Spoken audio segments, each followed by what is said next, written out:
Welcome to The Explainer. Today, we're diving into a topic that's honestly a bit heavy, but absolutely crucial: navigating power dynamics in professional and caregiving environments. We're going to break down the hard facts on exactly where the lines are drawn, how they get crossed, and the legal frameworks that are actually designed to protect us. Basically, this explainer is your roadmap to understanding your rights and responsibilities.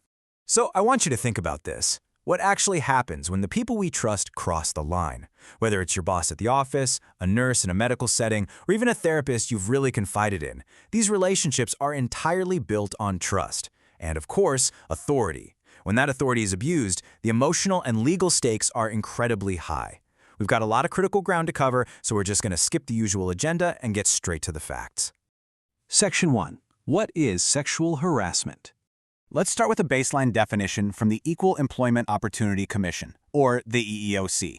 They define sexual harassment as unwelcome sexual advances, requests for sexual favors, and other verbal or physical conduct of a sexual nature. Now, the absolute key word here is unwelcome, and I really want to emphasize that this applies universally. Literally any person, regardless of sex or sexual orientation, can be a victim.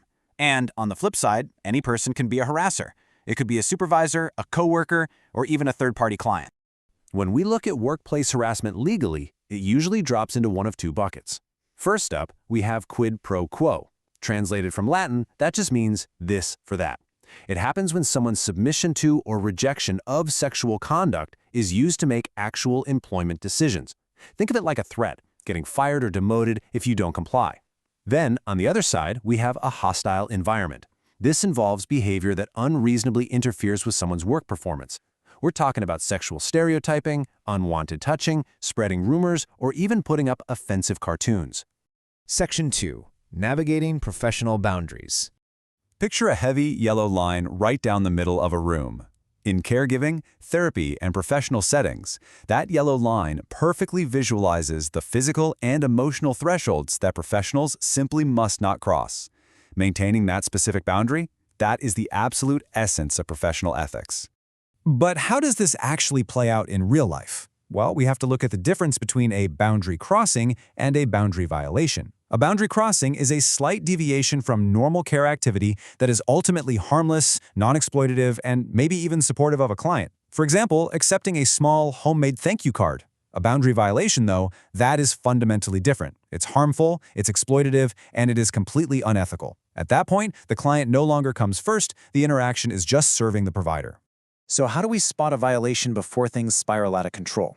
These are some critical warning signs sourced directly from care worker ethics guidelines. And honestly, it's surprising how subtle some of these can be at first.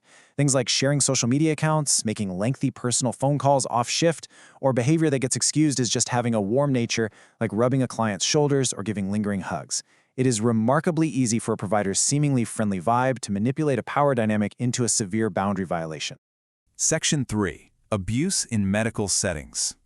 To really grasp how vulnerable patients can be, we need to look at a real case study detailed in our sources. This is Amal's story. Amal lived in a retirement home and suffered from aphasia, which meant she was entirely unable to communicate verbally. A male resident repeatedly harassed her. She actually managed to report it in writing twice, but the staff ignored her concerns. Ultimately, because she couldn't verbally protest or physically defend herself, this resident cornered her and forced her into a sexual act. Amal's story is a truly heartbreaking reminder of how failing to enforce boundaries and listen to victims leads directly to extreme abuse. When we put our trust in medical professionals or institutions, we expect to be safe, right? But sexual abuse in these settings often doesn't look like an outright obvious attack. It's frequently disguised as legitimate care. It could be an exam that isn't fully explained to you, touching that's totally unrelated to your symptoms, or a provider refusing to let you have a chaperone in the room. ALM law provides a vital reminder here. If something felt wrong, it is worth exploring. Please never ignore your gut feelings. Your dignity is never a medical requirement. Section 4. The Colorado Power Act. For years, Colorado law, just like federal law, required harassment to be severe or pervasive to be legally actionable. Let me tell you, that was an incredibly high bar for victims to clear. While the 2023 Power Act threw that standard right out the window. Now, conduct is considered harassment if it is subjectively offensive to the individual alleging harassment and is objectively offensive to a reasonable individual. This completely replaces that outdated, difficult, severe, and pervasive burden of proof. It's a massive deal. Let's quickly break down these huge legal shifts. Because that old, severe, and pervasive rule is gone, even a single occurrence can now constitute harassment. The law also adds marital status as a protected class, and it even protects you if you are merely perceived to belong to a certain class. On top of that, it essentially voids NDAs, non-disclosure agreements, unless they meet very strict pro-employee criteria. That stops companies from just silencing victims. Finally, employers have to keep records of all complaints for 5 full years. The bottom line here, it's now significantly easier for employees to bring harassment claims in Colorado. Section 5. How to report misconduct. First things first, we have to clarify who is actually doing the reporting. On one side, we have mandatory reporting. Certain professionals like healthcare workers, social workers, and first responders are legally required to report suspected abuse of at-risk elders or adults with intellectual disabilities to law enforcement within exactly 24 hours. It's not optional, it's a legal obligation. On the other side, we have voluntary reporting. That's when an employee chooses to file a workplace civil rights claim. This is a personal choice made by the victim to seek justice or remedies. Now, if you are taking voluntary action against a workplace, here is your roadmap for navigating the Colorado Civil Rights Division, or CCRD, process. Step 1, you submit an online intake questionnaire through their Case Connect system. Step 2, based on that intake, a formal signed complaint of discrimination is drafted and officially filed.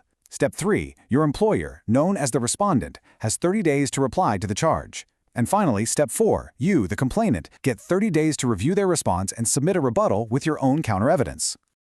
Okay, this next part is absolutely crucial. I want you to remember this single number, 300. That is the statute of limitations. You have exactly 300 days from the date you received notice of the discriminatory act to legally file an employment complaint with the CCRD. If you wait until day 301, the division loses jurisdiction entirely. They cannot extend this deadline no matter what your circumstances are. Time is literally of the essence. So, if your claim is successful, what do you actually get? Well, the law allows for back pay to cover past lost wages and front pay for future losses. You can also seek compensatory damages for the emotional pain and suffering you went through. In some cases, you can even get punitive damages to financially punish the employer. But maybe the most important thing, both federal and state laws strictly prohibit retaliation. If you report harassment, your employer cannot legally fire you, dock your pay, or harass you further for speaking up. The law is literally built to protect your voice. We've really covered a ton of ground today, moving from those foundational definitions of harassment straight through the subtle warning signs of boundary violations, all the way to actionable legal steps and the powerful new protections under the Power Act. I want to leave you with this thought. When boundaries are tested, will you know how to draw the line and protect your rights? Because at the end of the day, knowledge really is your best defense. Thank you so much for joining me on this explainer. I hope you're leaving today feeling empowered to take charge of your workplace and caregiving environments. Keep learning and stay safe.